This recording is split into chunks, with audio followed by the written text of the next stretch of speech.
September 13th, 2024. Memorial of St. John Chrysostom, Bishop and Doctor of the Church. A reading from the first letter of St. Paul to the Corinthians. Brothers and sisters, if I preach the gospel, this is no reason for me to boast, for an obligation has been imposed on me, and woe to me if I do not preach it. If I do so willingly, I have a recompense. But if unwillingly, then I have been entrusted with a stewardship. What then is my recompense?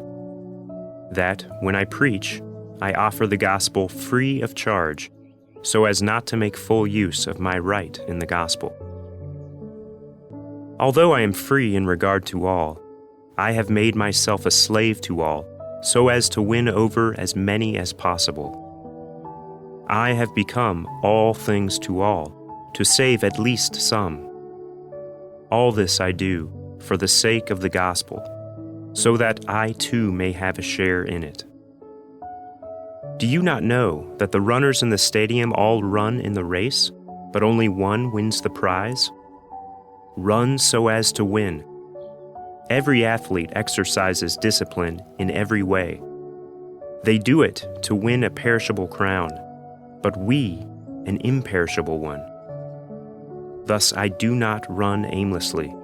I do not fight as if I were shadowboxing. No, I drive my body and train it, for fear that after having preached to others, I myself should be disqualified. The word of the Lord. The responsorial psalm.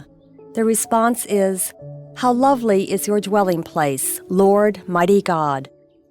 My soul yearns and pines for the courts of the Lord.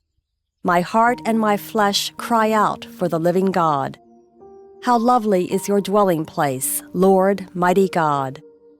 Even the sparrow finds a home, and the swallow a nest in which she puts her young.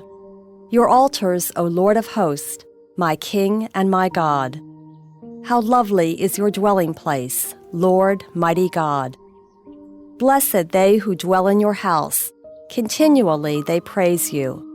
Blessed the men whose strength you are, their hearts are set upon the pilgrimage. How lovely is your dwelling place, Lord, mighty God! For a sun and a shield is the Lord God. Grace and glory he bestows. The Lord withholds no good thing from those who walk in sincerity. How lovely is your dwelling place, Lord, mighty God." A reading from the Holy Gospel according to Luke. Jesus told his disciples a parable. Can a blind person guide a blind person? Will not both fall into a pit? No disciple is superior to the teacher.